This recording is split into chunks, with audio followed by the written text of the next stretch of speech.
Julian Hartwell had learned how to measure his life in airport terminals, boardroom tables, and hotel windows that all looked the same no matter what country he stood in. On this particular evening, he sat alone in the back of a luxury car as the city lights blurred past the tinted glass, his phone still glowing in his hand with the last email he had sent. Deal confirmed. Transfer by morning. The message read, sharp and efficient, just like everything else in his life.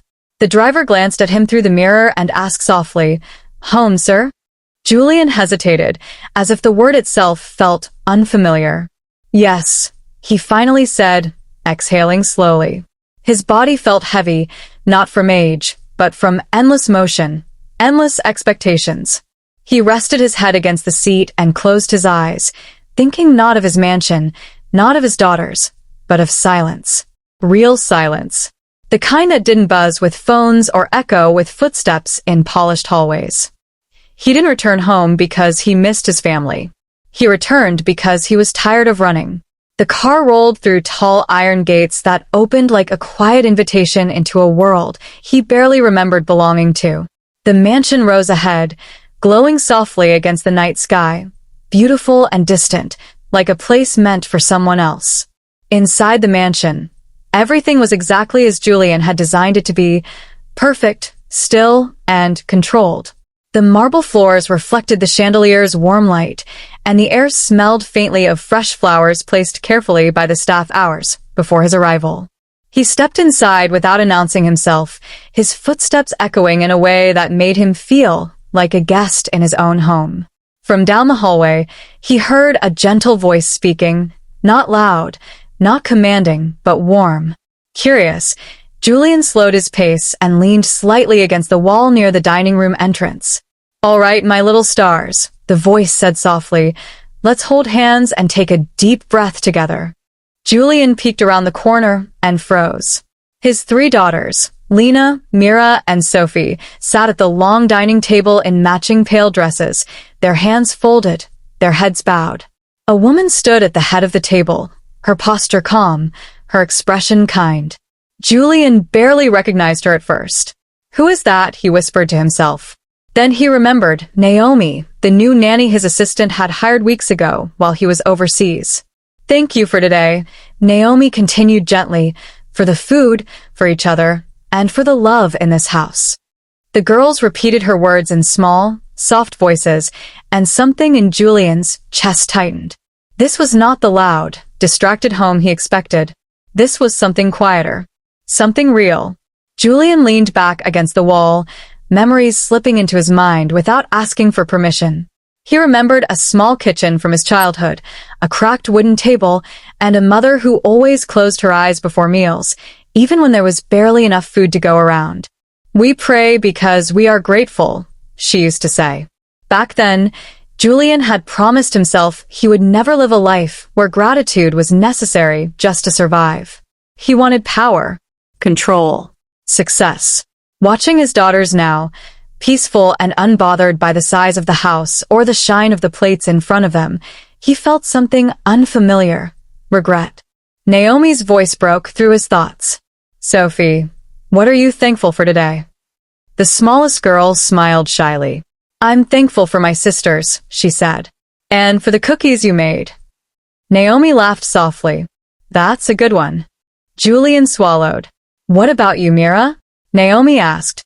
"I'm thankful for Daddy," Mira said without opening her eyes. Julian's breath caught in his throat. "He travels a lot, but I think he still loves us." Julian pressed a hand to his chest as if steadying himself. For the first time in years, a deal, a contract, $1 million win felt completely meaningless compared to the quiet honesty of a child's voice. Naomi finally noticed him standing there. Her eyes widened just a little before she quickly softened her expression. She didn't say anything at first. She simply nodded respectfully. The girls turned around all at once. "Daddy!" Lena shouted, jumping up from her chair. Mira and Sophie followed, their chairs scraping loudly against the floor as they ran toward him. Julian barely had time to react before all three wrapped their arms around his legs. He laughed, awkward and surprised. Hey, he said, bending down. "I didn't mean to interrupt." Lena looked up at him seriously. You're not interrupting. You're home. The word hit him harder than he expected. Naomi stepped closer, her voice gentle. I hope you don't mind. We were just saying a small prayer before lunch. Julian stood slowly, unsure of what to say. No, he replied after a moment. I think it's good. He looked at the table, at the plates already set, at the simple meal waiting. May I join you? Sophie grinned. Of course. You're the daddy. Julian pulled out a chair and sat down, feeling strangely nervous, like this was his first meeting instead of his 100th. Lunch felt different from every business meal Julian had ever attended. There were no documents, no phones buzzing on the table, no voices competing to be heard. There was just laughter, small stories, and questions that didn't lead to profit or loss. Daddy, Naomi says you used to ride bikes when you were little, Mira said. Julian blinked. I did. Naomi smiled. He told me once during story time. Julian chuckled softly. I guess I forgot about that. Lena leaned forward. Why don't you ride anymore? Julian paused. The honest answer formed in his mind before he could stop it. Because I got too busy chasing things that didn't have wheels, I guess. The girls laughed, not fully understanding, but enjoying the sound of his voice. Naomi watched quietly, a gentle smile on her face. Julian finally looked at her. Thank you, he said. For this. She tilted her head. For lunch. For reminding them how to be present, Julian replied. Naomi nodded. Children don't need much. They mostly need someone to sit down with them. Julian glanced at his daughters, their faces bright and open. For the first time in a long while, he didn't feel like a man arriving somewhere. He felt like a man who had finally stopped running. After lunch, Julian didn't stand up right away like he usually did after every meal, ready to rush back into the world that waited for him beyond the gates of his home. Instead, he leaned back in his chair and watched his daughters stack their empty plates into a crooked tower, laughing when it wobbled and nearly fell. Careful, he said with a smile. That tower looks like one of my office buildings. Lena giggled. Then it should be very strong. Naomi stepped forward and began clearing the table, but Julian raised a hand. Let me help, he said. She paused, surprised. Are you sure? I think I can manage a few plates, he replied lightly. As they stood side by side at the kitchen sink, Naomi handed him a towel. You don't usually stay long, she said gently, not accusing, just observing. Julian nodded slowly. I know. I thought coming home meant showing up. I'm starting to realize it means staying. Naomi met his eyes for a moment, then smiled. The girls will like that very much. Julian felt something warm settle in his chest, not loud or overwhelming, but steady, like a quiet promise he didn't want to break. Later that afternoon, Julian found himself sitting on the living room floor, a place he hadn't been in years, surrounded by colored pencils, half-finished drawings, and 3 very determined daughters. You have to color inside the lines, Sophie insisted, pointing at his messy picture. I am inside the lines, Julian protested, squinting at the page. Those lines are just flexible. Mira shook her head. Daddy, you're bad at this. Julian laughed so hard he nearly fell backward. Naomi watched from the doorway, arms crossed, amusement in her eyes. You're doing great, she called out. Julian looked up at her. You're being polite. Naomi stepped closer. No, she said. I'm being honest. They're not used to having you down here. It means more than the picture. Julian stared at the drawing in front of him, a crooked house, 3 stick figures, and a taller one labeled Dad. His hand trembled slightly as he colored in the roof. He realized that this simple moment, messy and imperfect, felt more important than any polished presentation he had ever delivered in a glass-walled boardroom. As evening settled in, the mansion lights softened and shadows stretched across the walls.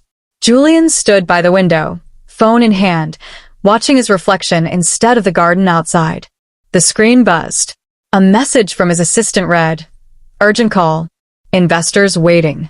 Julian stared at the words for a long moment. Naomi approached quietly. Everything okay? She asked. Julian turned the phone face down. "It can wait," he said, surprising even himself. Naomi's eyebrows lifted slightly. "That's new." Julian nodded. "So, is this feeling?" From the hallway, Lena's voice echoed. "Daddy, are you coming to story time?" Julian looked at Naomi, then back at the hallway. "I wouldn't miss it," he said. He slipped the phone into his pocket, not just away, but out of reach, and followed the sound of his daughter's voice like it was guiding him somewhere he had forgotten how to go. The girls piled onto the bed, blankets and pillows scattered everywhere, turning the room into a small, soft mountain range. Naomi sat in a chair nearby, holding a book. "Do you want to read tonight?" she asked Julian. He hesitated. "I don't think I remember how." Sophie patted the space beside her. "You just talk," she said simply. Julian took the book, cleared his throat, and began. His voice was stiff at first, formal, like he was presenting at a meeting. But as he read, the words softened, and so did he. Lena interrupted. "That dragon sounds lonely." Julian paused. "I think you're right," he said. Mira added, "Maybe it just needs a friend." Julian looked at his daughters, then back at the page. "Maybe we all do," he said quietly. Naomi watched him closely, seeing a man who was no longer just learning how to lead, but how to listen. That night, long after the girls had fallen asleep, Julian walked through the quiet halls of the mansion. The silence felt different now, not empty, but full, like it held echoes of laughter and soft voices. He stopped outside Naomi's door, hesitated, then knocked lightly. She opened it, surprised. "Yes. I wanted to thank you again," Julian said. "You didn't just take care of them. You gave them something I didn't know they were missing." Naomi shook her head gently. "They weren't missing it," she said. "They were waiting for it." Julian swallowed. "I don't want to be a visitor in my own home anymore." Naomi met his gaze. "Then don't be." The words were simple, but they landed deep.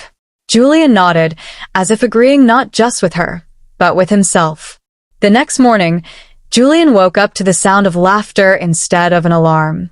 For a moment, he didn't know where he was. Then he remembered. He got dressed without checking his phone and walked into the kitchen to find Naomi and the girls making pancakes.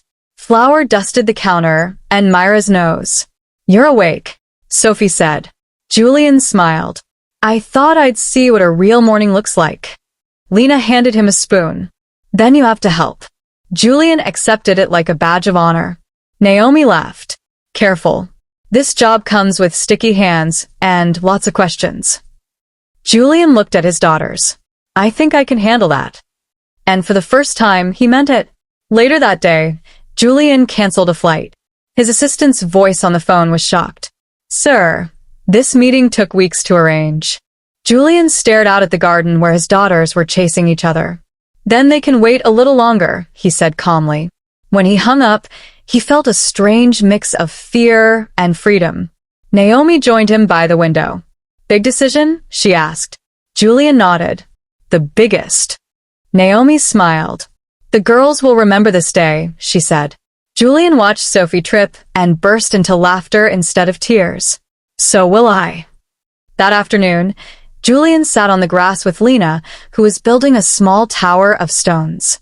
"This one is you," she said, placing the biggest stone at the bottom. "You have to stay there so everything else doesn't fall." Julian looked at the stone in his hand. "That's a lot of responsibility." Lena shrugged. "You're strong." The simple confidence in her voice made his eyes sting. Naomi watched from a distance, understanding that this was a conversation no adult could teach, only a child. Over the next few days, the staff noticed changes. Julian ate meals at the table. He walked the halls without a phone in his hand. He listened more than he spoke. One evening, a housekeeper whispered to Naomi, "He seems different." Naomi smiled softly. He remembered who he is. Julian overheard and didn't correct her. One night, Julian sat with his daughters on the balcony, watching the stars. "Do you think they can see us?" Sophie asked. Julian thought for a moment. "Maybe," he said. "But I think what matters is that we see each other." The girls leaned against him, and he wrapped his arms around them, feeling a quiet kind of success he had never known before. Naomi prepared to leave one afternoon, her contract nearing its end. Julian stopped her at the door. "You don't have to go," he said. Naomi hesitated. "This is your family," she replied. "I was just passing through." Julian shook his head. "You helped build something here. I don't want it to fall apart when you leave." Naomi smiled, touched. "Then I'll stay a little longer." Months later, Julian still traveled, still negotiated, still built his empire. But now, he returned without needing exhaustion as an excuse. He came back for drawings on the fridge, stories before bed, and mornings that smelled like pancakes instead of airports. One evening, Mira asked, "Daddy, are you rich?" Julian thought carefully. "I have a lot," he said. "But what makes me rich is sitting right here with you." The girls nodded, satisfied with the answer, even if they didn't fully understand it. Julian stood once more at the gate of his mansion, watching the city lights in the distance. This time, he didn't feel pulled toward them. He felt rooted where he was. Naomi joined him. "You're not running anymore," she said. Julian smiled. "I finally know where I belong." The story of Julian Hartwell did not end with a grand deal, a public speech, or a headline in a business magazine. It ended quietly, in a dining room filled with laughter, in bedtime stories told with a tired but happy voice, and in small hands reaching for his when they crossed the garden. He remained ambitious, driven, and capable of building great things in the world. But he learned that the most powerful thing he could ever build was presence. And in choosing to stay, to listen, and to love, Julian discovered that the moments most worth keeping were the ones no one else could ever see.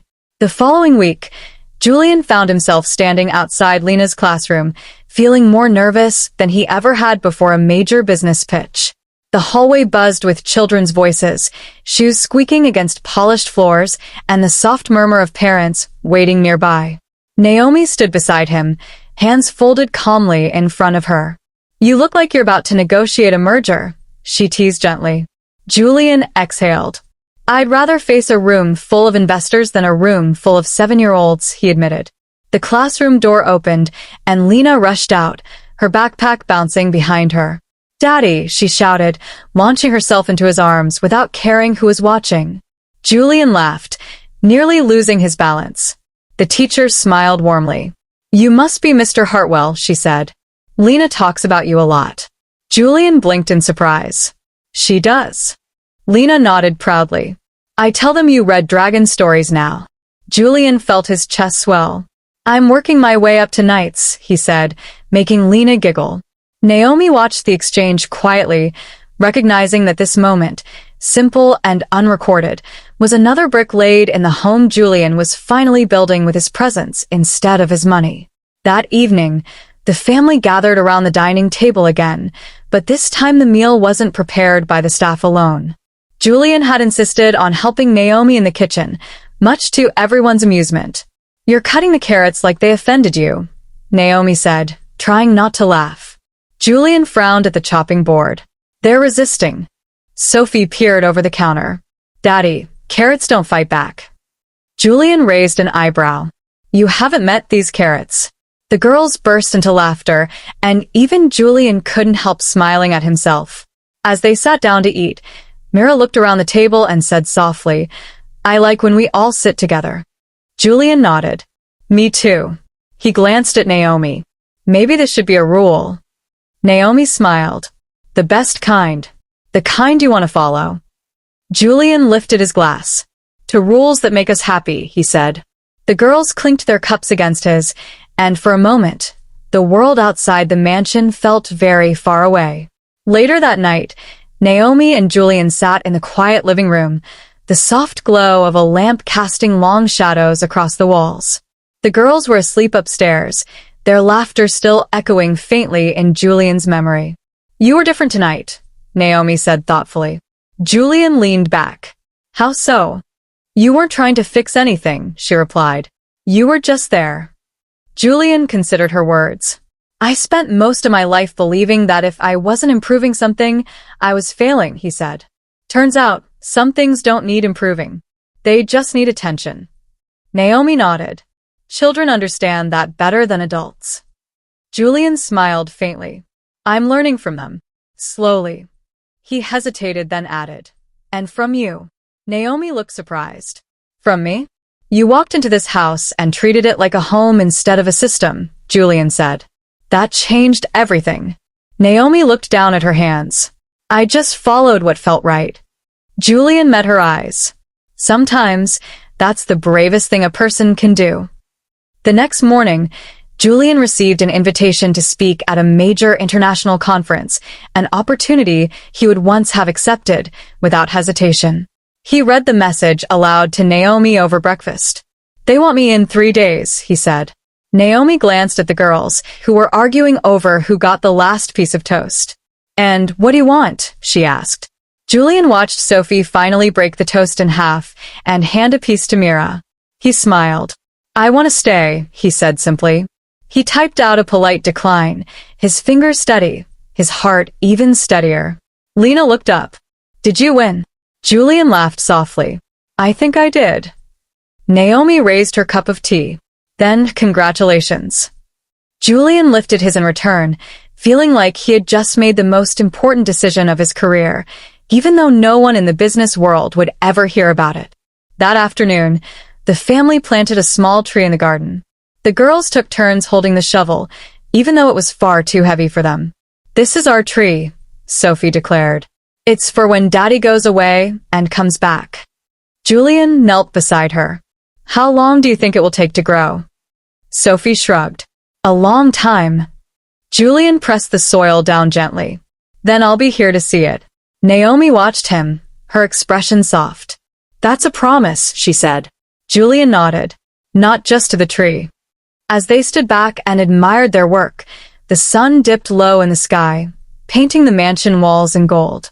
Julian felt a sense of grounding, as if his roots were finally sinking into the place he had always owned but never truly belonged to. Years later, visitors would admire Julian Hartwell's success, his vast home, and the story of how he built his fortune from nothing. But what they wouldn't see, unless they were paying very close attention, were the small, quiet signs of what mattered most to him: the faded drawings still taped to the fridge, the worn storybook on the nightstand, and the tree in the garden that grew taller every year, its branches stretching wide over the place where laughter often gathered. Julian himself never spoke much about the change that had reshaped his life. He didn't need to.